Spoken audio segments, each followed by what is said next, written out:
Insider presents Geek Speak with Matthew Harris and Meredith Loughlin. We cover entertainment, news, and tech with special guest appearances. So sit back and enjoy as we geek out together right now. Good evening, everybody. This is Geek Speak, and I'm Meredith Loughlin with my co-chair, Matthew Harris. Tonight, we have a very special guest. It's Cruz. He is the author of The Day They Made Contact and Fuel of Life, which can be found on Dark Fire Press. If you're watching us on YouTube, you're going to see the covers of those wonderful books. Pretty dark looking, actually. So let me, I'm going to drop this card and let him introduce himself because there's so much more. You are an author, you're a comic book creator, you're a comedian. Yes, and I'm also all of those things. Yes, I'm also physically disabled, and I write, draw, and type with my mouth. And no disrespect, but I'm pretty good with my mouth. This folks, this is why we have the TVMA DLS feed today, you guys. Well, and so that we have to ask then, are you single? Because with that kind of yes. Oh, there you go, ladies. Well, currently I'm dating my wheelchair, but that's because I sit on her all day. Now, do me a favor, because I love asking the hard questions, because there's nothing like a hard question for an icebreaker, right? Mm-hmm. Tell us about the disability that you have, because I know that you're very open about that. Yes, I have what has been diagnosed as Arthrogryposis, which is it's Latin for curvature of the joints and muscles. And I didn't begin to walk till I was about 8 years old. And that was by the grace of God, I guess, because I already had surgeries to strengthen my leg, to straighten them out. But I got into a car accident, and when they opened the back of the station wagon, that's when I came out walking. Before that, I never used to walk. Wow. Yeah, it was backwards. I guess God tried to correct his mistakes. Like, hey, we messed up with that one. Let's try to give him a little help here to walk again, Yeah. Mm-hmm. Yeah. And that's the way I walk. That's why I'm walking now. But my walking is limited. I get tired. Mm-hmm. It's like a bird. Yeah. I got you. Completely understand that, man. Yeah. Now, explain to everyone, how did you get into comics? I do want to get into that on your comics and what you're offering today, but how did you discover that you could draw with using your mouth? Well, the comic books, I don't draw them. I draw and I make a little quick sketch or whatever, and I send it out. The reason why I do that is because I take too long with my art. I discovered I can do things with my. I discovered I can write with my mouth and draw, because when I was in high school, there was this teacher who, I'm gonna say it, he was a little dickhead, and mm-hmm. I was one of the first people to go to. Anyway, he was he had me in his class, and I was one of the few that was disabled in his class, and so I was the only one. And he decided to write on all four boards real fast, thinking that I couldn't keep up. And I just popped a pen in my mouth, and I kept it going from there. Mm-hmm. And I wish I could see that teacher now. Right? Yeah. Yeah. Unbelievable. Yeah. In the 90s, teachers were if they weren't nice to you, they were weird to you. Well, anytime that you were different, I mean, you could be a left-handed person and you were just, you didn't fit in. Yeah. I mean, this is the same teacher that I actually wrote something out, and because I write small, he didn't accept it. Because I write small, he wanted a full page, and I write real small. He just wanted to be a dick. Exactly. Oh, man. So. And that's teachers like that make kids hate school, Yes. Dropping out, especially folks that are already challenged, and then you're going to throw another damn roadblock in their way or a hurdle, Yes. It's just we call it a hill because wheelchair people don't like hills. Right. So I love the Genesis story. Tell us about CruzinComics. When did that come about? Because I'm seeing at least 4 titles here, 4 IPs. At what point did you say, I'm going to be a comic book creator? and I'm going to write books? I want to be a writer first, not a Mhm. comic book writer. And I want to be a police officer, but my doctor told me that's a no-go because I can't pull the trigger or anything when I was Mhm. young. So he says you should go into your art or your writing. And a friend of mine, I must have been about 21 years old. A friend of mine took me to go to the DC building when they were in Manhattan, DC Comics. And it was arranged that I would meet the late Dennis O'Neil. Oh wow. And I got to meet him. And he told me the truth. He said, stick with your writing. Your art is fine, but you take too long. Your Mm. writing is going to be your strong point. And so I listened to him for a little while, but then it was frustrating. I wrote the day they made contact after that. And then it was frustrating because nobody wanted to look at it. And I did that in 2008, you know, and nobody wanted to look at it. I finished it in 2008. I put it aside. I started going to the Comic Cons, and I met these guys called from Mass Media Studios, and Jorge, Jonathan Syfax, and Anibal. And they I met them. They were so cool, and I actually did an anthology with them. One of my characters was in their anthology, and they actually told me that I should do comics, but also the editor in chief of Valiant, um, what was his name? Warren. I forgot his last name. Warren. He told me the best way to get into comics is if you come out with your own material. So as soon as I did it, the next Comic Con, I gave him a copy of my book, and he says, "This is what I'm talking about. I could tell you was a doer from the minute I met you." And so I did Jennifer Krishigov. I created my own CruzinComics, which is a combination of my last name, Cruz, and since I'm always cruising around in a wheelchair, that's the wheel is the I couldn't use the handicap symbol because I was afraid I was going to get in trouble. So I did the old-fashioned wheelchair wheels, and that's where CruzinComics came from. Well, and I just want to pop up the overlay here because these are your works. We've got Alpha, and I Yes. mean, can you tell us a little bit about Each one. these books, what they're about? Because I mean, Sure. I'll I start with see workout. You know, there's a wheelchair in there. yeah. I'll get to that one last. Mhm. Okay. Alpha is a team book that I wrote for our comics, and it's in the style of the old X Force. I want to say I was a very big fan, and this team is like the way they met each other, you know. And that's a short preview of book up there, and then Bloodkill is the first character I've ever created when I was about 16, Hmm. and he's basically he's got a spirit inside of him, but he's a cop, and he got shot and was on the verge of dying. And this I'm gonna call him an angel for now, puts the spirit of the Bloodkill from ancient times inside him, but now the body of the spirit that had him has been living throughout the centuries looking for his spirit, and he's gonna find him inside that cop. And Jennifer the She Wolf is my baby. She's Jennifer the She Wolf is a female cop who was turned against her will about back in the 1400s, and she was turned into a werewolf against her will. She left behind her daughter and her son. It opens up to this day and time where she's a detective, and she doesn't know that her daughter became a vampire against her will and had a feed of her brother and her aunt to survive, and that's going to be trouble.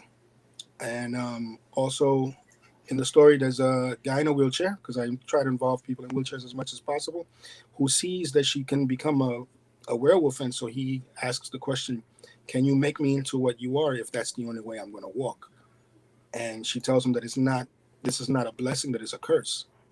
But they become friends, and something happens that I don't want to give away toward the end of the miniseries that is going to make people go, wow. Mm-hmm. Yeah. And then the The workout. workout. Yeah. Yes, the workout is it's an erotica from a handicap's point of view. People ask me if it's based on a true story. I don't kiss and tell, but I'll write the hell out of it. Uh, but no, it's not based on a true story. Wink, wink. And I wrote it on the dare. Uh, I had a boss when I worked with children, and he dared me to write an erotic story, and I wrote it without the images. And later on, I hired an artist to do the images and put it in there.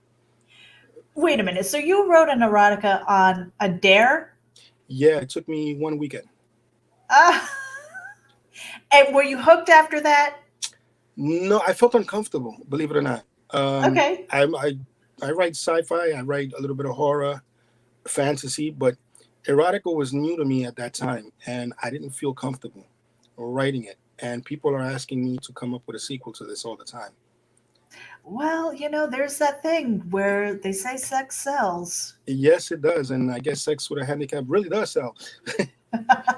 Well, there are books out there that, Yes. not a lot of them that talk about those things. Yeah. So it makes people uncomfortable, but at the same time, It makes there's people gotta wonder.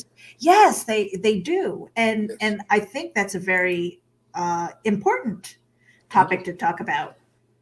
And something to expand, and maybe it doesn't have to be erotica. I mean, it doesn't have to be, but that topic itself is something that I've broached the subject a few times on Facebook, just saying, hey, who writes this stuff? Who's interested? And a lot of people are afraid to say me, and I don't really know why, because we're kind of all adults, Mhm. aren't Yes. we? Yes. No, well, it depends. You take me to a toy store, I'm not. But anyway, yeah. Well, because Matthew, when I sent him your bio, and he was just like, handicap erotica, what the hell is that? Yes. I said, Mayor, what did you get us into? And it was a paragraph of stuff. And of course, erotica, porn, anything like that's going to catch my eye. Right. And so I was like, woohoo, what the hell is, handicapped erotica? Yes. Because like I told you, I'm handicapped as well. I wasn't born handicapped. It was late in life, unexpected. I was 30 years old. And so it's been almost 22 years now, actually. I don't remember how many years I said earlier. But, I have also written erotica in the past, not on a dare. It was somebody hired me to ghostwrite some, and I'd never written any at that point. But I've always said I can research and write about anything. I'm a pervert. And so, I'm like, erotica, sure, let me just think of some stuff. And they gave me the subject, and I'm like, okay, and basically did the same thing, pumped it out in a weekend. I got a few bucks for it. And I was like, well, I'm a professional porn writer here. But your name wasn't on it, Matthew. This is true. And it's one of those, you're kind of damned if you do, damned if you don't. You get something that's published and you're like, damn, I want my name on that. But then also I don't want my name either. People going, he's a porn writer. Exactly. So what is your trepidation towards doing a sequel to this book? Is it just because you don't want to be pigeonholed, or you don't have the idea for a follow-up? What's up? No, I have the idea, and I don't mind being pigeonholed for anything that's going to bring in income. Right. Mm-hmm. That doesn't bother. That doesn't bother me. I guess the fact that when I wrote this, it was uncomfortable because like I said, I don't kiss and tell, but I had to tap into certain things that I am used to about me, that I was like, okay, this is it. And it's crazy because when I wrote it, I gave the person that dared me the original manuscript. I printed it up and I said, here you go, bro. Okay, so how did that dare come about in the first place? I'm curious because, I mean, did you lose a bet? Right, right. No. I was writing my the day they made contact on the office computer on my free time. And it just so happened that he saw what I was doing. And he said, you know what, Louis? Let me see if you could do an erotica. And I said, yeah, I could do one probably. He goes, it's Thursday. You got till Monday. Oh. And so that's what I did. I started on a Friday night and I finished it Sunday night. Now, did you, since then, have you checked out any other kind of handicap erotica to compare yourself? Because what I'm wondering here is I could definitely see this as somebody, they see a niche and they're going, hey, I'm going to write something. And of course, they're not disabled. And so they can't get that right mindset. They can't get that point of view. And so I'm just wondering, you bring that realistic point of view to the story. And so I'm just wondering, if you went out, were you able to pick ones out going, this bastard isn't crippled, No, actually, when I did it and when I decided to put it up on online, I couldn't find one at that time. So I was touching a niche, and then I had it just straight prose. And then I said, you know what, let me hire an artist to take what I wrote and see the images. So the book itself it's a digest size, and it's with every page you turn, it has prose on one side, illustration on the opposite, so that whatever you're reading on one, it can. So that itself was a unique thing. Also, I had a publisher tell me that at the New York Comic Con that this is different, and I liked hearing the word different, because if it's different, that means you never heard it and you never seen it, and it's got a chance to find its own. And that's something that would reel me in as far as a book, a movie, a comic book, what have you, is if it's, it can be a kind of a story that we've heard of before, but that it's a new viewpoint on it or a new take on that story. Of course, we've all seen erotica or read erotica before, but having this kind of new approach, one, this is from someone who is handicapped. Two, like you said, you're laying it out different. It just it sounds to me like it was definitely the way to approach this, especially since you said that once you got out there, you weren't really seeing anything available out there like that. I personally haven't seen anything because, Jonathan Hendrick, he has Capable, but it's a kid who was in a wheelchair and he got superpowers and now he's no longer. I really haven't seen any others as far as, really dealing with it in an adult way, first of all, because you were saying something about variant covers, I believe, for these as well. Yeah. The cover for that one, the one you have is the clean version, which has her with the bra. The other one, it just has her without the bra. Yeah. And I when I told the artist to make a cover, I specifically wrote out what I wanted, which is I wrote out that it needs a wheelchair in there. The girl has to be pretty, but not overly exaggerated. Right. I want her to look natural, and I want her, nothing major, nothing, just like a normal looking girl, that I don't like. There's certain comics that make their women look drop dead gorgeous, and you rarely bump into that in the real world. You know what I'm saying? Love is not about looks. It's really not. The story has to carry it. The art is there, obviously, but for me, as a prose writer, it's all about the story. If you don't connect with them, you're not going to connect with any of the characters. Right. But Louis, what we're going to do is we're going to take a really quick break, and when we get back, we are going to talk about The Day They Made Contact and Fuel of Life. Yes. All right, We'll be right back after this. You've got about 30 seconds if you need a drink. Cool.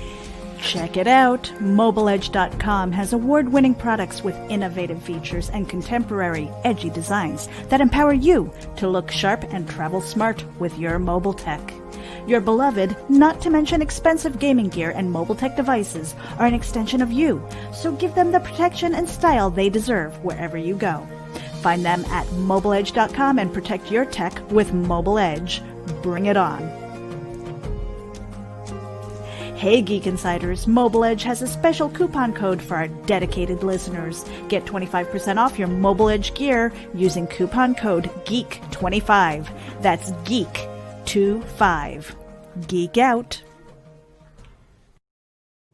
All right, geeks, we are back with our special guest, Louis M. Cruz. He is author, comic book creator, and comedian. we'll talk about comedian later, but I definitely want to talk about Fuel of Life and the day they made contact. But just for anybody who's tuning in, Mobile Edge, that coupon code Geek25, that expires December 31st. So make sure you head over there and get your gear now. Louis, Yes. back to you.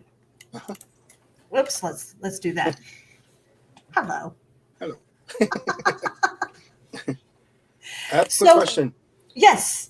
Did I come out handicapped on film or no? Would you like to? No. Get a couple more cameras in there, you know. Do you want to get you out of the different You know angles? what's funny? I had a female friend one time, and we were talking, and she tells me on the phone, "You don't sound handicapped," and I'm like, "I didn't know I was supposed to." Well, yeah.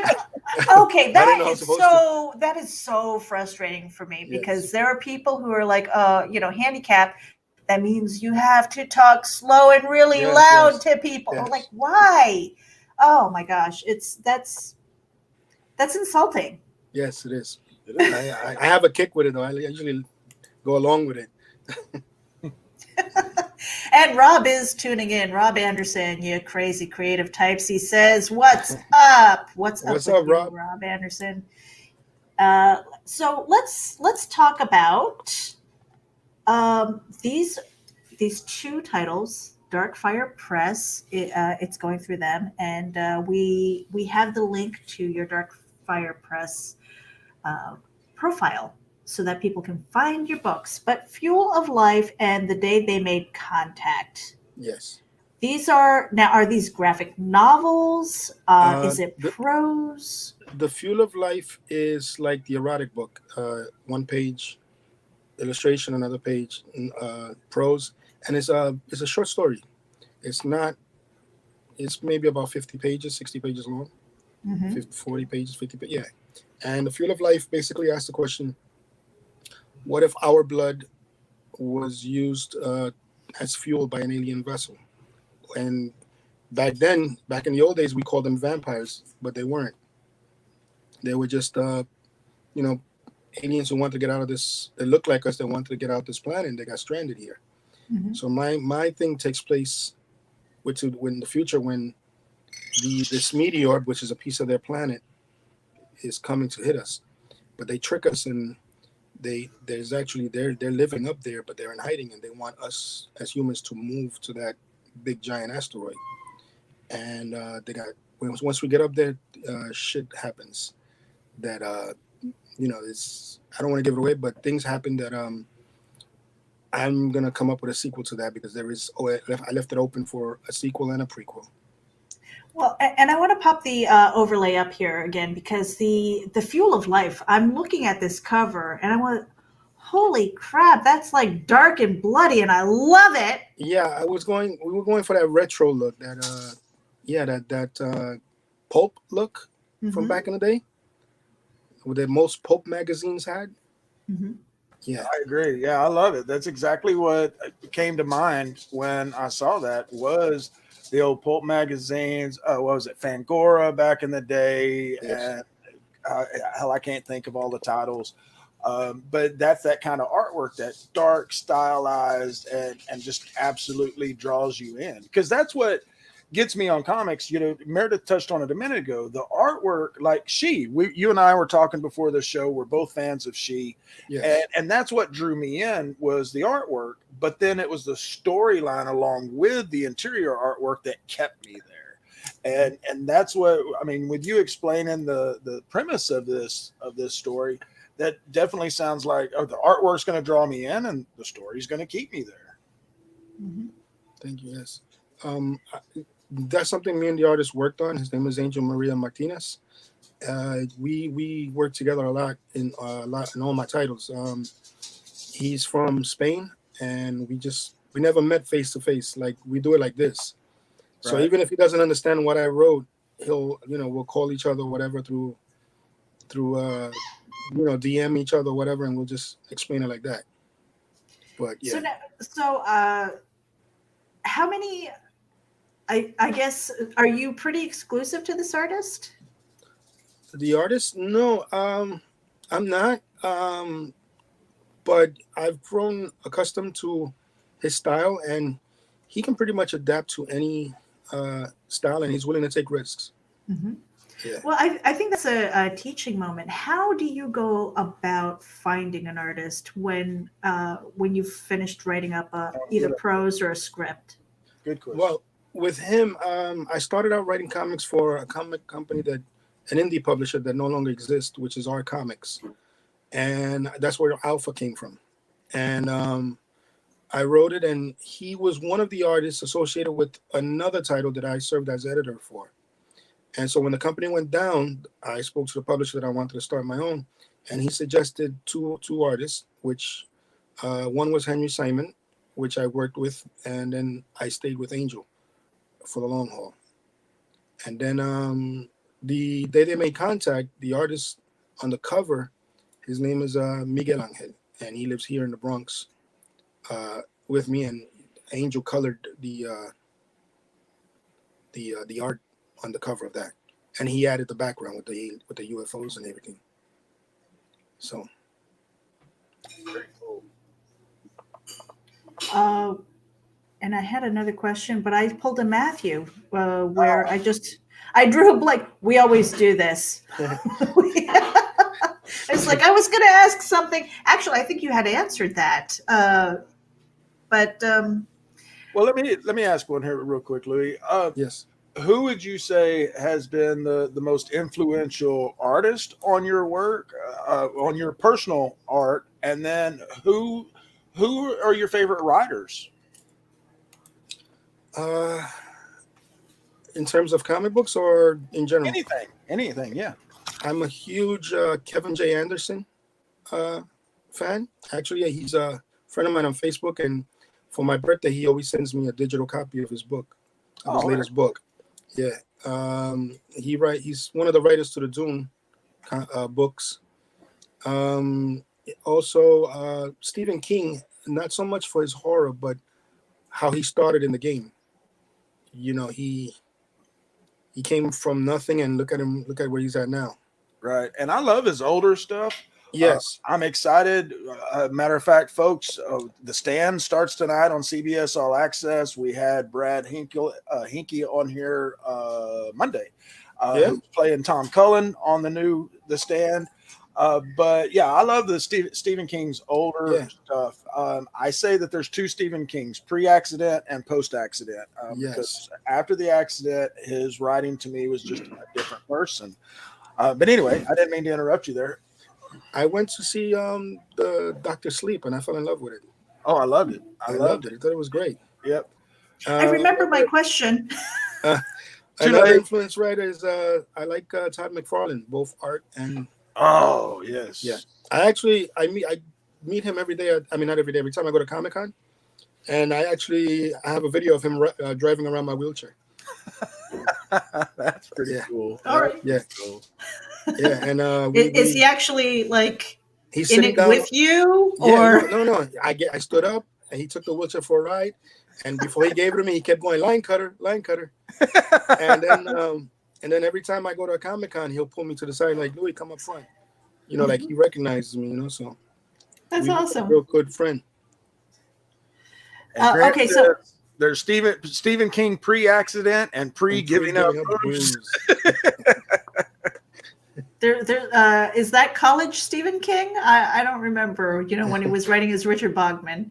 But so, Louis, this is my question. When it comes to writing, do you think of it in prose first, or do you think of it in comic book scripts? When you're writing, do you imagine it in frames? Do you see it like in the TV screen in your head? How does that work for you? This might sound weird. When I write prose, I have to live in that world for a while. Like I won't write it until I actually see every minute in it. I can hear the voices. I don't know, it sounds crazy. No, I can hear the voices. Man, we know what you're talking about. I totally get it. Yeah, I could see the images. I can see the characters. I know how they interact with each other. And in terms of comics, it's similar, but with me, it's all about detail because, okay, you're writing the dialogue and and the the panels, but you got to get real detail with the panels, because if you just say that she's the character is drinking, what is she drinking? Is it hot? Is it cold? Stuff like that. So Right. I think of two different ways, and then I punish myself because I notice a lot of writers, they quickly sit down in front of a computer or a tablet or whatever, and they write. No, I write everything on notebook paper, and then I transfer it over to a tablet or a computer, and then I start editing what scenes come out, what scenes go in. And My for a daughter- person who writes with their mouths, it's kind of the long run. It's the long version, yeah. I was just fixing to say, my daughter does the same thing. She loves writing it down pen to paper first and then going to computer. But you've got the whole aspect of you're not just sitting down writing, you're having to. No, I'm not. Yeah, and- I'm not. Yeah, I'm not copying. I'm actually taking out and putting in scenes.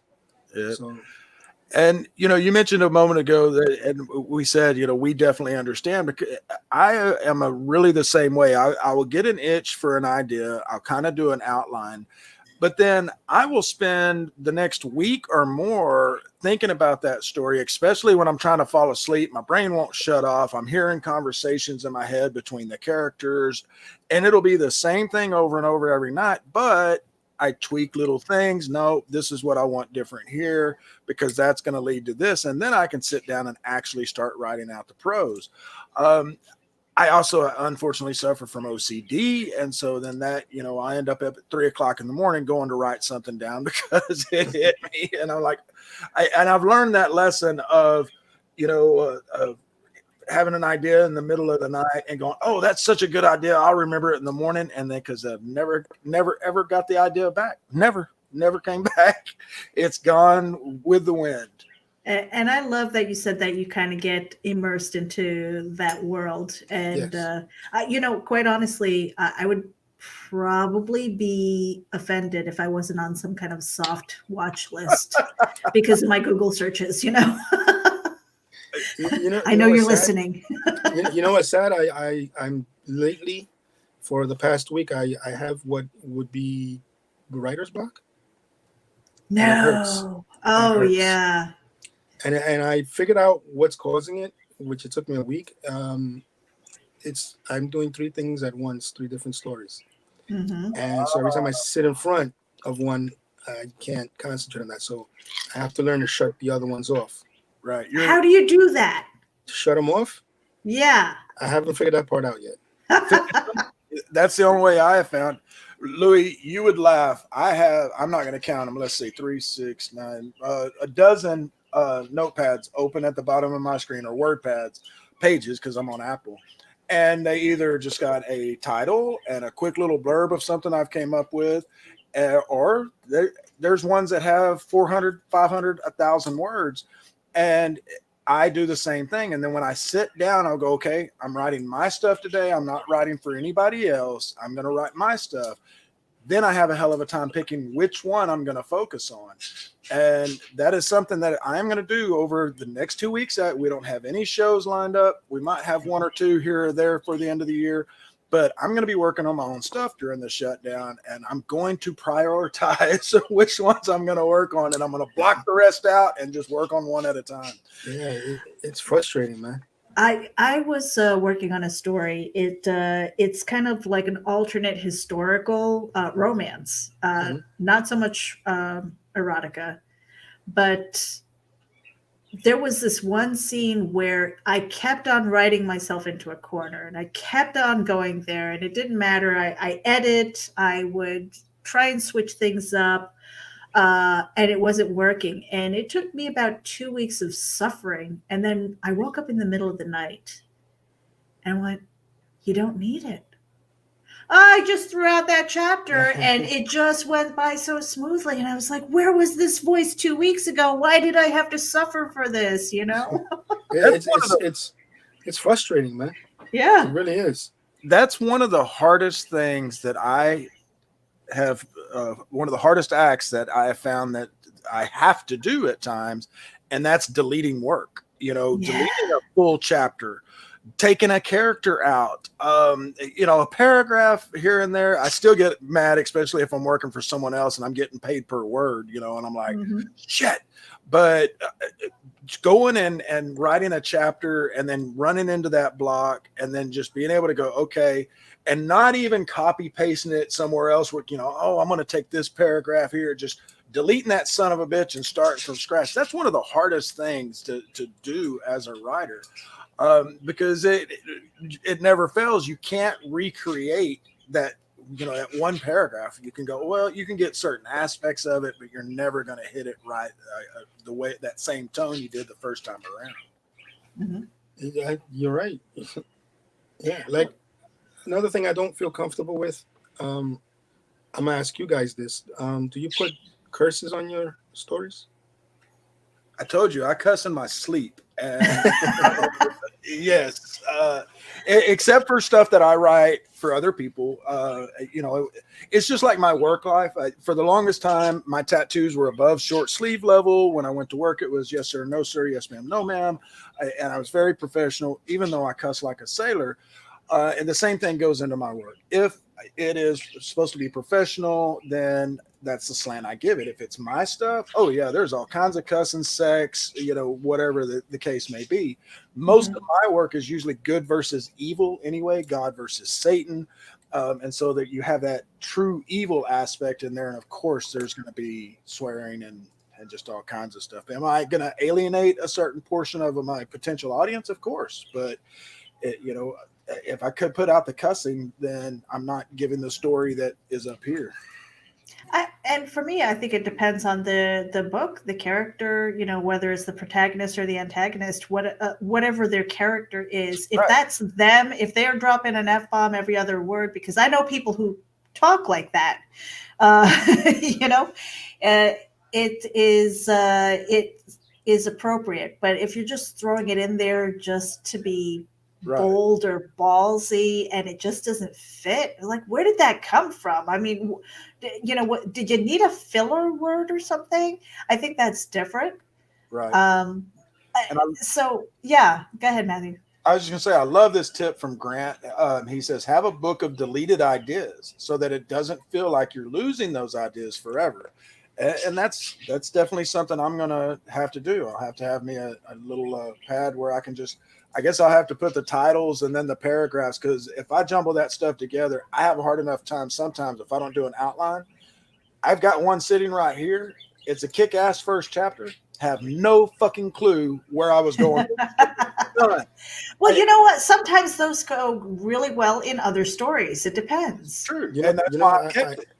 I hate writing outlines. Oh, I do too. Are you a pantser? It's like writing a book report. Yes. I hated writing book reports. Yeah, I will usually just kind of do a very broad outline of this is the beginning. I know this, I want this to happen in the beginning, and I know this is how I want it to end, or I want this to happen in the middle. But by chapter, and I'm going to do 400 words in this chapter, no, that's just not happening. But I want to kind of switch gears here, unless Meredith has more questions on the comics, because we've alluded to the fact that you are. Wait, go ahead. One more thing. The Fuel of Life came in the middle of writing The Day They Made Contact. Oh. I kept hearing these voices and this idea in my head, and I actually had to put The Day They Made The Day They Made Contact aside and write this quick little short story. See, and I say that's when my muse is just nipping at me. You've got this idea, the muse comes in and she wants to get this idea out. And we, as writers, as creatives, we have to listen to that little voice, because if we don't, it's like use it or lose it. But when I listen to that voice, sometimes I wonder, should the government be giving me another check? Because man, they're coming to take me away, haha. Yeah, because man. Well, that kind of segues into this next question that I have, because you are a stand-up sit-down comic. Yeah, I do stand-up comedy from a sitting-down point of view. There we go. I've done 3 shows, 2 at a Broadway Comedy Club and 1 at Rodney Dangerfield's. All right. So did you start that on a day or two? I was going to ask. No, yes and no. What it was, I have a friend, and I'm not gonna name him, but he went away to prison, did a 17 and a half bid. And before he went in, he always used to tell me, you're funny as hell. When I come out, you better be something. So when he came out, I went up to him and I told him, I'm glad you're out or whatever. He's like, did you follow through with what I told you? I'm like, no, because you got 3 weeks. And that's what I did. And then I connected with this booker, and he hit me up. I emailed him and he hit me up. He wrote me back real quick. If you can make me laugh in 5 minutes, I will book you. And he sent me his number, and I called him, and I had him dying for like 4 minutes. That's he's like, awesome. Yeah. He's like, yeah, you got it. But then this pandemic thing came out, and I haven't been able to do a show. Unbelievable. So that's what slowed it down. You had these 3 bookings, and then the pandemic hit. Yeah, I was starting to get a kick out of it because a friend of mine, he seemed when I took him with me, he was like more nervous than I was. And I could walk on the stage, but I had to have the wheelchair there because it's part of the routine. Right. Like one of the things I said was that I don't think excuse my language. No, I don't think my father, screwed my mother correctly because I came out fucked up. I was either half a sperm cell or my grandmother knocked on the door too soon. His pullout game was whack. Oh no! His pullout game was not that good. And she was in the audience. I had to apologize to her before I got on stage. Oh shit! Oh. Yeah. What did she say afterwards? Nah, she was dying laughing because she never heard it. So, Do you ever worry about the people who might be reading your books, though? Like family members or any kind of close relatives or even distant relatives, who read this and go, "You are right, like you are fucked up, dude. Like what the hell happened to you?" If like I'm the type that I've been known not to have any hair on my tongue, so I'll say whatever comes to mind. It doesn't bother me because my theory on that is, if I offended you, then that's no longer my problem. I already said what I had to say. You're the one that's still thinking about what I said. If you're still thinking about what I said and you feel offended, that's on you. That's not me. I love it. I love it because that's. I have absolutely no filter. Yes, you'll see her a lot of the time. She's on mute, shaking her head, because I'll say stuff to guests, and I just warn everybody, like we did you before we came on. That we have no filter or no restrictions on language. We like to just have a conversation, and if I'm comfortable with someone, I'm going to be myself, and I will say whatever the hell comes to my mind. And we had a guest Monday that, like I said, Brad Hinkey, and he said some things, folks. If you haven't watched that interview, that was one of my favorite interviews that we've ever done. Brad and I just really connected. I wonder why, Matthew. I wonder why. It was the beard. But yeah, and we're going to have Brad back on here probably about a month and a half after The Stand has gone on for a few episodes. Just again, because him and I hit it off really well. But so you're up in the New York area, correct? Yes, I live in the Bronx. And so we know, that the pandemic has came and went, and then now it's back again, and a lot of the restaurants and stuff are closing down. How has, other than shutting down your prospering comedy career, how has it affected your writing? Have you buckled down and done more writing in the last 8 months, 10 months? Or, like a lot of people, they just kind of shut down and we're just, holding their breath, waiting to see how the hell things were going to go.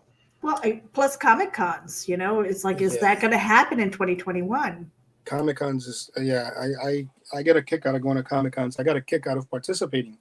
Like I said, the mass media guys that I met, took me 3.5 years, 4 years, but I actually sat behind the table with them. Nice. And that was fun.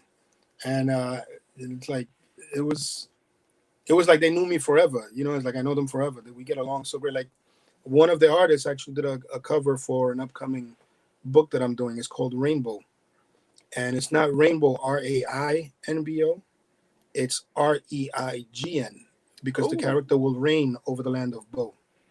Oh, I like it. Yeah, I love plays on words like yeah, that. and That's pretty awesome. it's a fantasy. Again, a guy, a teenager in his wheelchair, born disabled, but what he doesn't know is that he came from that other dimension, that other world, and he was cursed. In order for him to be born in our world, you have to be born through women.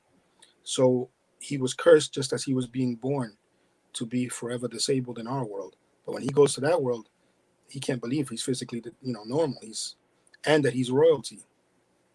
So he'll learn how to walk. He'll learn how to. It's really a fun thing to write. I'm getting a kick out of writing it until this writer's block came in. Well, got to put those other projects on hold, brother. And if I told you the other project, it's also about a female in a wheelchair. She's a gamer. You know how gamers, they get into the game, cursing up a storm and everything. Right. And, yeah, and this lightning storm hits the antenna of her house, travels down and hits her controller. She's in her motorized wheelchair, but what happens there is that the motorized wheelchair, that electricity, it's a sentient being. Oh shit! And it's trying to escape from where it came. So it transfers to her wheelchair, which becomes kind of like an Iron Man suit for her, and she'll walk with it. It becomes a protector, but now it's also being hunted by not only our government, which noticed what happened, but the aliens also. So very cool. Yeah, thank you. Yeah. And so now, how are you? I'm just having a hard time. Do I want to make that into a novel or? Right, I was gonna say, because that seems epic. Or a comic book, yeah. And then the one that I'm currently writing, a graphic novel, is Dr. Jekyll and Mr. Hyde, but I made it 2 different characters. Jekyll is the mother, she's a geneticist and is trying to come up with a cure for people who are born with his disability, with her son's disability, whose name is Hyde. What her son doesn't understand is that he can't take that serum, that vaccine. It's only for people who are pregnant with children of that disability. So he gets jealous and injects himself and becomes this grotesque monster who can walk, finally, but is going around doing all these killings. He has no control. Man, I love the way your brain works, Louis. I really It's dark. do. Yes. Dark. I love it. Thank you.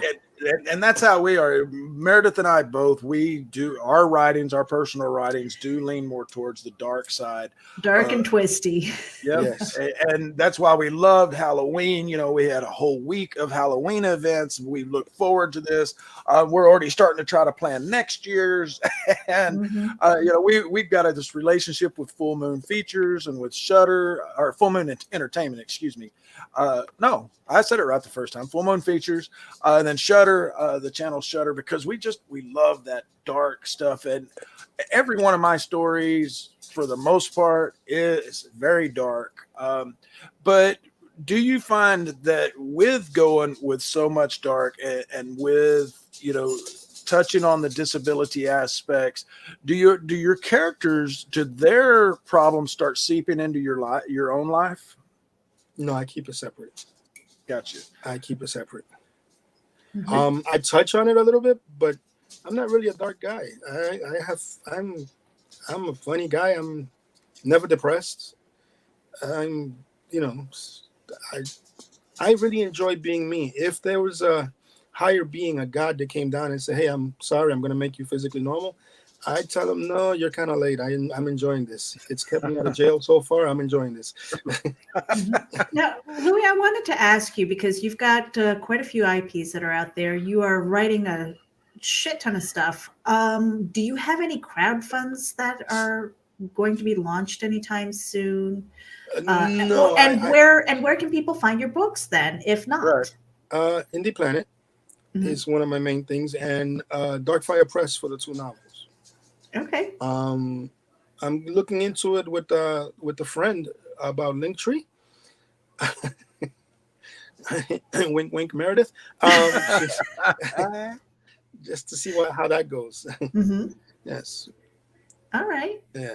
But they can buy. And here's the thing: I don't have a website, and I've been doing pretty good, considering I don't have a website. But I have Facebook, Twitter, LinkedIn. Well, what are those? Where can they find you on those? I have you can find me under basically my name on LinkedIn, I believe. I think I sent you guys the info on that. Yep. Twitter, Twitter is under my name, Lewis M. Cruz I one. just didn't know if it was going to be under CruzinComics. No, But yeah, the Facebook is under CruzinComics.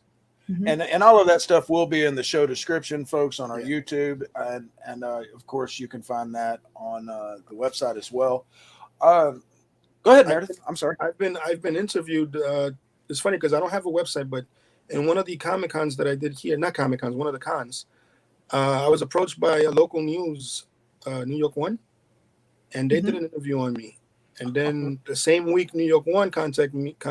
I was having lunch with a friend of mine, and I get a text on my phone that from Facebook that Bronx 12 wants to do one. No, So very good. Cool. This is cool considering I don't have a website. I've been around. Wait, that sounds wrong. Oh, yeah, I've been around. He's been around. Yeah, I heard it from him. Yeah. He's been around and he's talented with his mouth. Hey. You can find him on Facebook and Twitter and LinkedIn, ladies. As long as we're not finding your number in the bathroom stalls, Yes. we're good. We're good.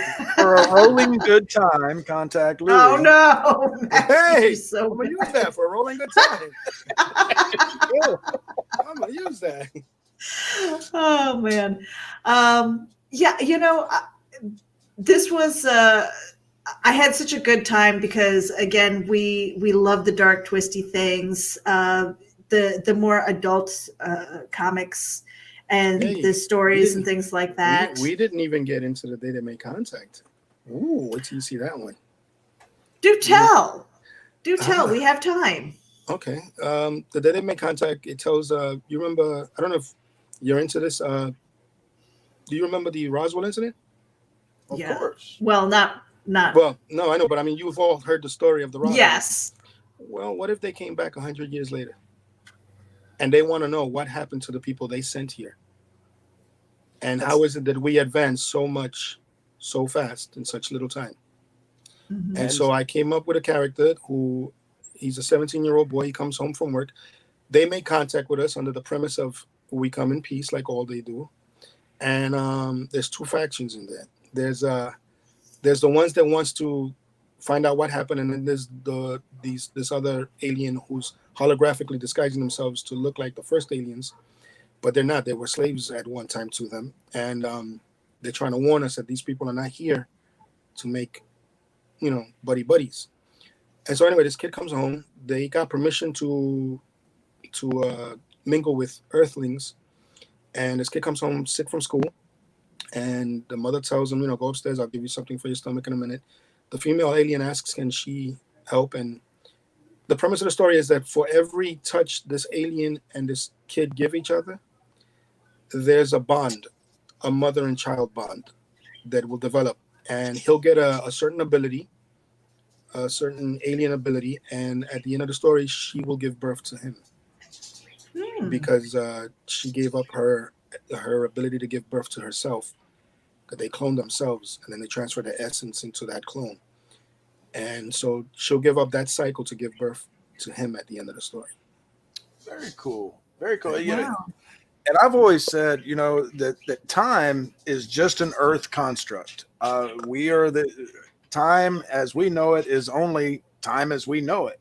Mm-hmm. And if there were aliens that visited back during Egyptian times or during Roswell, if they can travel at or near the speed of light, time goes completely slower for them. So they could be gone for just a very short amount of time from their perspective, whereas hundreds or even thousands of years could have passed for us. And so I love that idea that they come back and they're like, hey, how the hell did y'all do all this? And, and where's our folks? Like I said, I love the way that your mind works, Louis. Thank you. I'm actually working on a sequel to that too, and I think that's what's giving me the writer's block. All three things. Got too much going on up here, man. You know what? That's where that damn outline comes into play, because as much of a I do, that, and that's my attitude about them too. If I'm putting in all this work for the stupid outline, I might as well just write the thing. And it takes discipline, and I'm fast and loose with it a lot of times, which is why I love flash fiction stories. when it comes to writing the longer novels and stuff, it's like, okay, I know the beginning, I know the end. What the heck am I going to do with this middle? That's the boring stuff. All right, write a sex scene. It's like We've had entire panels on this very freaking discussion of pantser or planner. yeah. Because, there are some folks that live and die by the outline, and then there are those that are like us that just want to sit down and just kind of like what we do with our interviews here, just to see where the storyline goes in my head. I don't want to pigeonhole myself into, okay, chapter 1 is this, 2, blah, blah, blah. Right. It Louis, goes where it goes. right. But Louis, with these kind of epic stories, or the potential to be really epic, how are you keeping track of all of that stuff? In terms of what way? In terms of where the character is going, maybe their backstory, things that maybe your reader isn't going to know, but that like, character development. Like the Rainbow story, as I Mhm. wrote the first 3 chapters, I noticed that I was also writing a prequel. So I took out, which I thought was going to be chapters 4, 5, and 6, and they weren't. So I took out those chapters and I made them the beginning of a prequel, which I want to write later on. Mhm. So in terms of letting my readers know what I'm writing, you mean? Mhm. I go on podcasts like this. Because I love that creative process. I love to kind of get insight into how people's brains work, because we all do things a little differently, but there are a lot of similarities in that function, as far as trying to get into the story. And when you said you thought it was weird that that it kind of talks to you and it bothers you, and it's like poke, poke, poke until you actually write it down. I do the same thing. And that creative journey, I mentioned this before. I said, oh, the muse is amused that you think you're writing the story. You're just allowed to put your name on it, Yes, like, and it's crazy because I met Robert Kirkland at a Comic-Con. Nice. Mhm. And I pitched him an idea, and I gave him the paper. He gave it back to me the next day at the con. He's like, I love it, but I can't use it. I write my own bread and butter. Feel free to use it for yourself. Which to me, a zombie is not something you turn over overnight. So when I wrote the outline of this, I actually wrote it where the character gets bitten, but now she falls into a coma, and I made it a female character. And what happens in hours in her mind, she's how they say when you die you relive, especially if it's a traumatic death, you relive your life in a matter of hundredths of a second. Mhm. So what if she was living her life and the readers can see that? And with every page you turn, it's a different, with every chapter is a different part of her life, but there's something following her, something chasing her. And at the end of the story, whatever it is that's chasing her makes itself known and actually bites her in the story. And when she wakes up a zombie. So he loved that idea, but he said, I can't use it. Please feel free to use it yourself, but I can't. Oh, man. So that's something else that I want to write later on in the future also, Mhm. because it's very different. It is. Oh, yeah, definitely. Yeah, like I have this idea for a Superman story. DC, if you're listening, to me, Superman is handicapped. I don't care what people say about his superpowers or anything. No, he is handicapped because he can never fit in with the rest of the world. Growing up, he must have had a hard time. They show that he did. But what if you went into it from a handicap's point of view? That Superman is not, he had to restrain himself. He can't play sports because he's going to hurt somebody. He can't. And mind you, he could have been the greatest sports player of all time in anything, but he couldn't. And to me, that is a form of disability. I believe everybody's disabled. Everybody's handicapped. And I would love to write a story based on that, on using that character and making him look like the handicap in our world, because he's going to outlive all of us. He's going to, everybody he's in contact with. So what goes through his mind when you outlive everybody you've cared for? Right. You know, what goes through your mind? What goes through your mind when you can do this, but you're restricted from doing it because you can't? Because it's a form of disability. Like, I want to do things, but I know I can't. You know, so I mean, what goes, and I know what goes through my mind. So I mean, what goes through a person who is physically normal but can't do what everybody else does?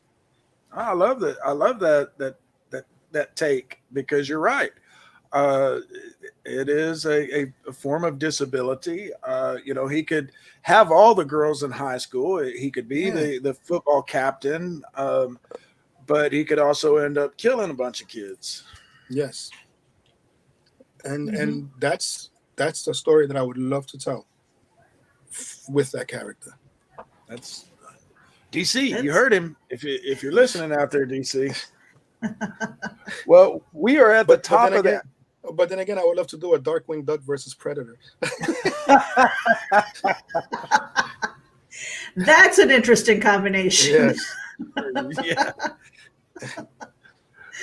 And so we are, what Matthew was saying is that we are at the top of the hour, and we usually end with one last question. Ooh. I'm going to pass the mic back to Matthew because I almost always screw it up. And then I have to correct her, and then she looks silly. And then I look silly. It's okay. I look silly anyway. It's all right. But yeah, go ahead, Matthew. But Louis, like she said, we asked this of everybody, and over this next 2-week break, I'm going to go back through and listen to the shows, and I'm going to do an article with everybody's answers for the year. But if you could, I think you'll have an interesting take on this. If you could go back in time and give your younger self one piece of advice, what would it be? Enjoy what's about to come. It might not be what you expected, but you're gonna love doing it. I love it. Well, Louis, thanks so much for joining us tonight. Thank you, guys. Again, before we go, tell everyone where they can find the comics. You can find it at Indie Planet. You can log on to if you're into novels, you can log on to Darkfire Press. We've got, I've got. Press, I'm actually going to just share feel that free to screen. get into that.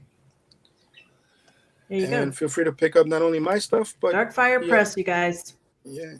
And feel free not only to pick up my stuff, but if you're interested in any other of the other creators that's in there, they got some wonderful work also. Please do. And Meredith and Matthew, thank you. Hey, Matt, hit me up. Oh, definitely. And keep us informed anytime you got any work coming out, Louis. Especially if you're any of these kind of projects that you're doing on the side, and as you get these half a dozen stories out of your head and onto paper, because they're not doing you any good up there. We both know how that is. I should practice what I preach, because that's where most of mine is up here. And that's the worst place to be, because then they fester and they get dirtier or worse, But here's to hoping that the country comes unpaused after, in 2021 as quickly as possible. We're all able to get back to the comedy clubs and to the comic book conventions. Folks, y'all been tuned in to Geek Speak, courtesy of Geek Insider. We are actually off for the rest of the year, but you might see us pop on. We do have a couple of special guests that are kind of percolating on the outskirts. They got some shows and movies coming out for Christmas. And so you might see us back, but we don't have anything else scheduled. So if you don't see us, have a very Merry Christmas, a Happy New Year, Happy Holidays, and all that good stuff. Yeah, It's and actually my birthday. When is your birthday? Christmas. Oh, Christmas. I'm a New Year's Eve baby. Yeah. Yeah. But with me, Santa Claus must have dropped the box or something. I came all jacked up. The reindeers must have kicked the shit out that box or something. I'm telling you, it's Santa well, just dropped you down the chimney, Yeah. just it's all right, and no return.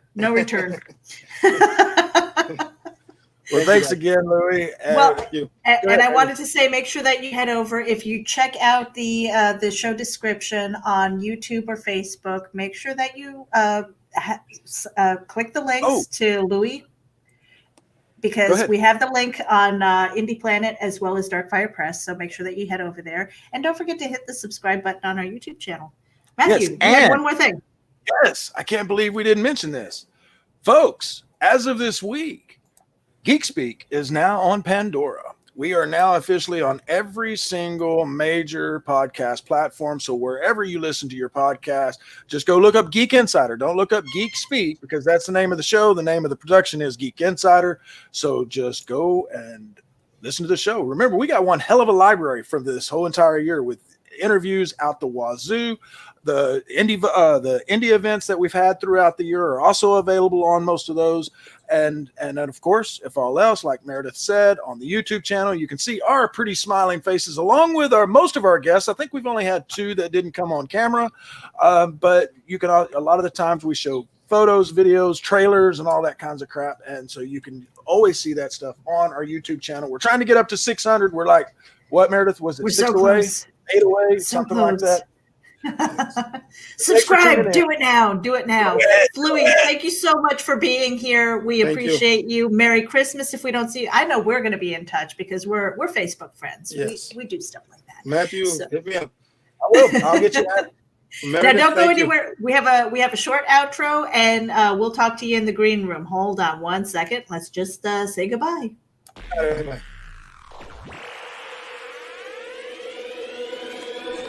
At Geek Insider, we foster relationships with those in the geek sphere so we can give our audience the insider view of entertainment, tech, and more.